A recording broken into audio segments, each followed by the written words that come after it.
Hi and welcome to Story Time. Today we're going to read books all about trains. Trains are really fun ways to go places.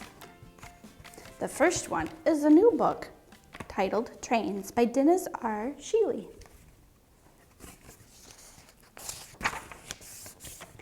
Steel wheels clickety-clack-clack along the tracks. The train is pulling into the station. Are you ready to ride? All aboard. Can you say that? Can you say all aboard? Good job. The long line of cars being pulled behind a locomotive engine is called a train. Trains that carry people are called passenger trains. Sometimes people ride trains short distances to their jobs or to get to a nearby city. Other times, people ride trains to visit places far away. You can also ride a train just for fun. Trains that carry coal, oil, food, and other products are called freight trains. These trains easily move goods hundreds, even thousands of miles so that food gets to grocery stores, cars get to auto dealers, and toys get to toy stores. These trains can be up to a mile long and are pulled by powerful engines, but the big engines haven't always existed. A long time ago, if people wanted to get somewhere, they had to walk, ride a horse, or take a boat. Horses and other animals pulled carts and carriages to move people and products from place to place. It was hard work. After steam engines were developed, people used them to power machines in factories and mines. Inventors began to experiment with steam engines on wheels and tracks that could go across land. By the early 1800s, the first railway dedicated to using steam engines began operating in the United States. Soon train tracks were all over the country. Bridges allowed the tracks to continue over canyons and rivers, and tunnels were dug through mountains. The Transcontinental Railroad was completed in the United States on May 10, 1869. It connected the West Coast and the East Coast. Amazing feats of railway engineering continue today. The Gotthard Tunnel in Switzerland, which is the longest and deepest tunnel in the world, allows trains to travel under the Alps. The Dangyang-Kushan Grand Bridge in China is 102 miles long, the longest bridge in the world. It is part of a high-speed railway that connects Beijing and Shanghai, the country's largest cities. Early locomotives used wood or coal to generate heat that boiled water to make steam. The steam pressure turned the big wheels. But all that wood and coal could produce a lot of smoke, and if the boilers weren't tended just right, the steam engines could explode. Big freight trains that travel long distances are now pulled by diesel engines, which are powered by fuel instead of coal or wood. Many different types of cars can make up a freight train. For instance, coal and gravel are transported in open-top cars. Tanker cars carry fuel and other liquids. Refrigerator cars haul items that need to be kept cold. Just about everything else is moved with boxcars and flatbeds. In some places, people ride trains to and from work every day. These are called commuter trains. Some commuter trains run on electricity. Electric engines make very little noise, and because the electricity comes through a rail or an overhead line, the trains never have to stop to refuel. Big cities like New York, London, and Tokyo have train systems called subways that run underground. They help reduce traffic on the busy streets. Subways run every few minutes because millions of people ride them daily. Over 4 million people ride the subway in New York City every day. Some countries in Asia and Europe have super-fast bullet trains. Commuters can ride them short distances, but the trains also allow riders to go long distances in a short time. Some bullet trains use wheels, while others use magnets to levitate and float above the tracks. The Shanghai Maglev in China is the fastest bullet train in the world. Its top speed is 267 miles per hour.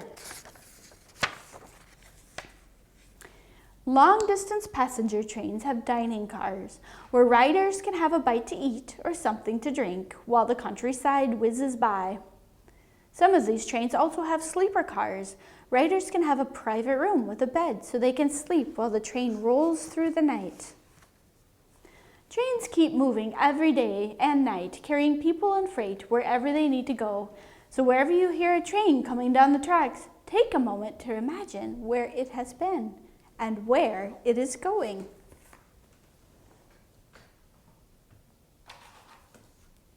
Our next story is a Thomas book, Go Thomas Go.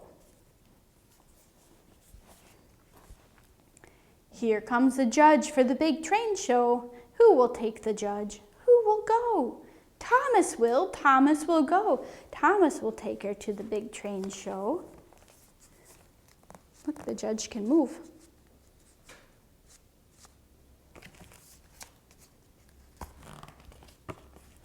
Hurry, Thomas, take me to the show. Take me there fast. Go, Thomas, go. Clickety-clack, clickety-clack. Thomas, the train engine goes faster than fast. Screech go the brakes. Peep, peep. Oh no, there's a goat on the track and Thomas must slow. The goat jumps back. Now Thomas can go. Clickety-clack, clickety-clack. Thomas, the tank engine goes faster than fast. Screech go the brakes. Thomas must slow. Slower than slow. Thomas must go. The tunnel is darker than dark. Into the dark the judge will ride. Into the tunnel and out the other side. Clickety-clack, clickety-clack. Thomas, the tank engine goes faster than fast. Screech go the brakes. Thomas goes slow. Slow, slow, slow he goes. Hurry, please, we're running late, you know. Take me to the train show. Go, Thomas, go. Look at Thomas's eyes. But Thomas must go slow. There's a cow on the track. Moo, moo goes the cow. Peep, peep goes Thomas.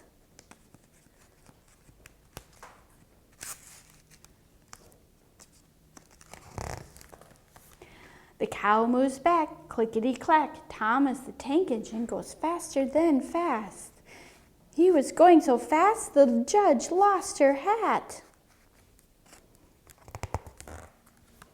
Screech go the brakes. Thomas goes slow. Don't stop now. Go, Thomas, go. But Thomas must go slow. There are logs on the track. Harvey clears the logs. Clickety-clack.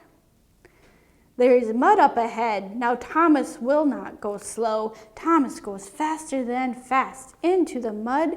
Splish, splash.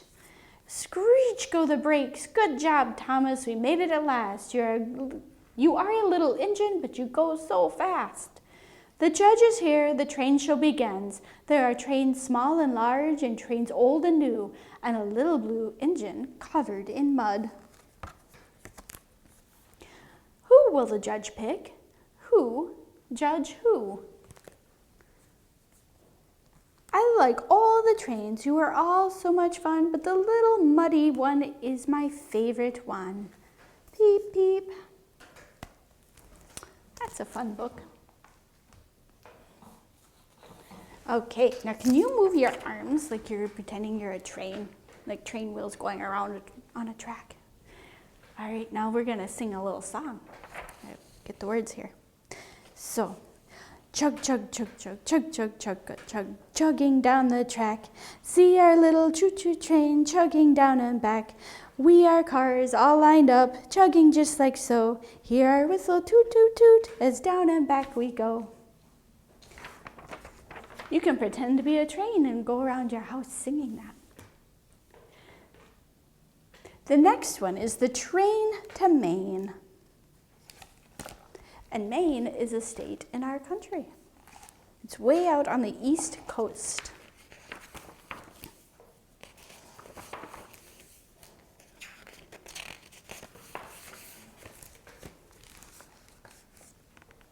Every day at 1:15 noon, the tracks start to hum with a traveling tune.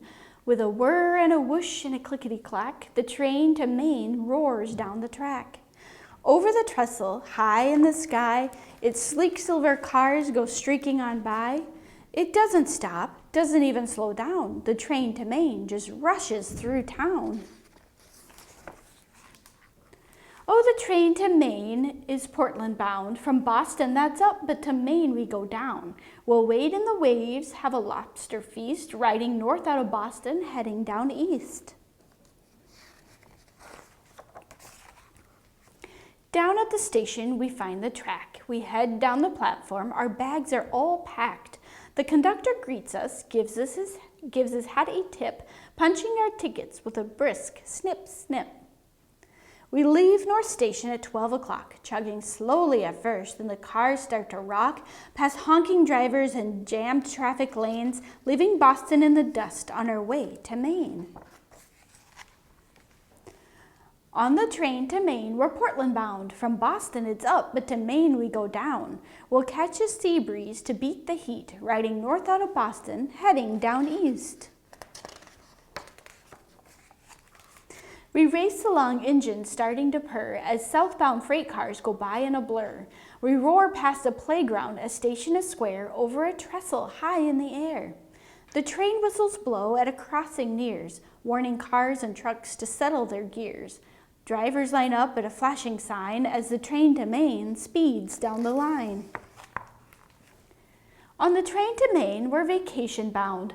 From Boston it's up, but to Maine we go down. We'll laze on a lake, gobble blueberry treats, riding north out of Boston, heading down east. Rails hug the curves of a riverside through crisscross girders of a bridge so wide. High above water the wheels whoosh along, slick tracks singing a traveling song. Birch trees shimmer against clear blue sky as white speared steeples go flickering by. Leaving mill towns and smokestacks far behind, we're headed north, we're Maine on our minds. On the train to Maine, we're adventure bound. From Boston it's up, but to Maine we go down. We'll fish from a skiff, catch a deep sea beast, riding north out of Boston, heading down east. Exeter, Durham, and Dover too, the conductor calls out stations clear and true. All down the train we hear him shout, calling Dover, Dover, this way out. Passengers hurry to climb inside, eager to join us on our Maine-bound ride. With a wave, the conductor gives the okay, and the train to Maine rolls on its way. On the train to Maine, we're Portland bound. From Boston it's up, but to Maine we go down. We'll sail on a ship, skim the sunlit seas, riding north out of Boston, heading down east. Next stop, Wells, Saco, Old Orchard Beach. The end of the line is nearly the reach. Then a glimpse of the sea down a narrow lane. Hooray, hooray, at last we're at Maine. Ocean waves beckon, smell the sea air, cross a long, low bridge, and we'll soon be there. Portland comes into view on a high hilltop as the train to Maine slows to a stop. On the train from Maine, we're homeward bound. Our time is up, we're winding down. We'll watch out the windows, maybe catch some Z's, riding south out of Portland and dreaming down east.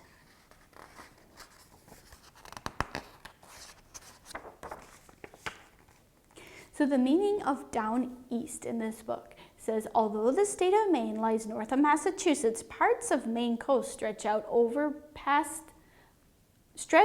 to the east part of Boston. Long ago, when ships piled the coastal waters off New England, sailors traveling from Boston to Maine used to say we're heading down east because they had to sail downwind with the wind at their backs to get there.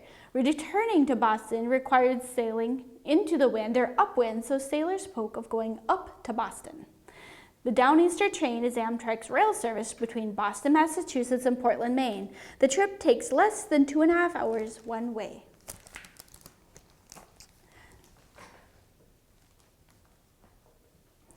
And this one is Inside the Freight Train by Donald Cruz, and it's another interactive book. You can see freight inside the train. The engine carries the engineer, and the fireman, the tinder, carries the coal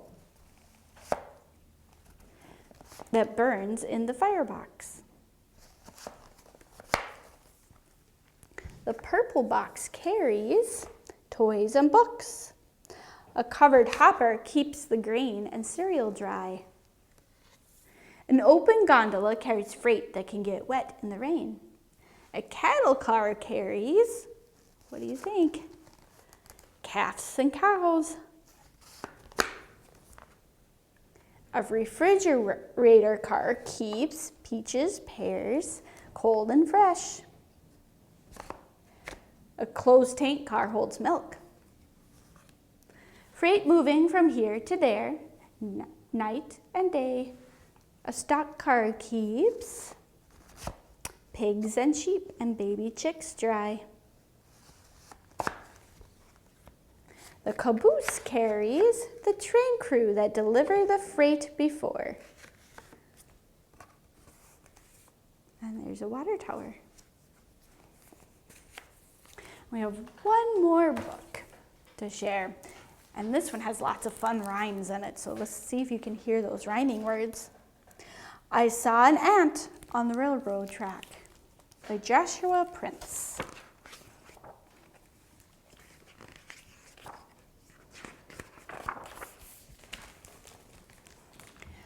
Well, I saw an ant on the railroad track. The rail was bright, the ant was black.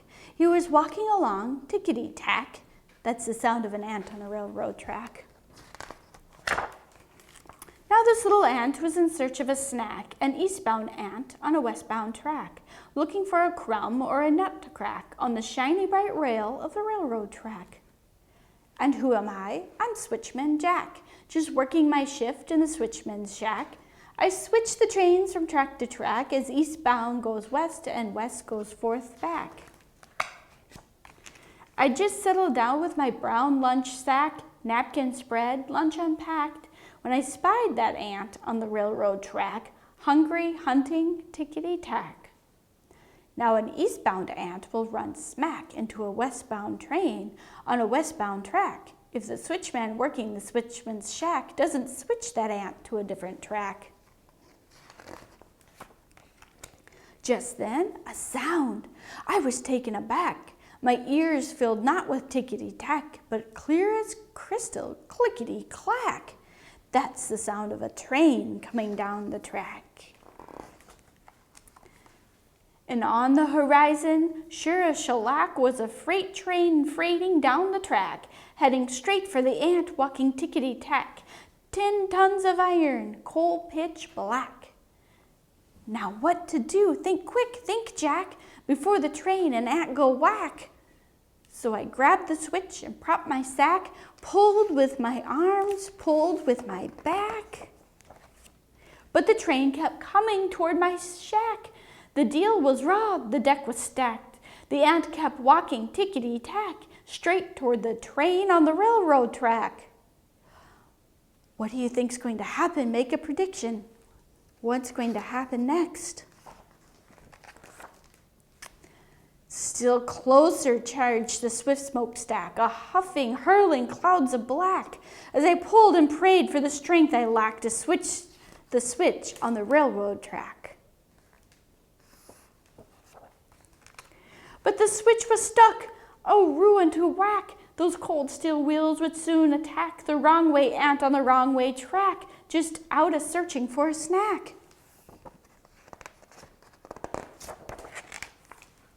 Then just before the awful smack, the ant turned off the railroad track, made a beeline for my brown lunch sack as the train whooshed by, screaming clickety-clack. Saved, uncrushed, alive, off track, an ant-sized pat on the back for poise and presence and the knack of sniffing out a switchman's snack. So we lunched together, Ant and Jack.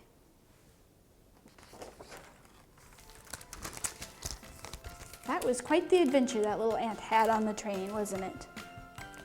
Well, that's the end of this week's story time. We'll see you again next time. Thanks. Bye.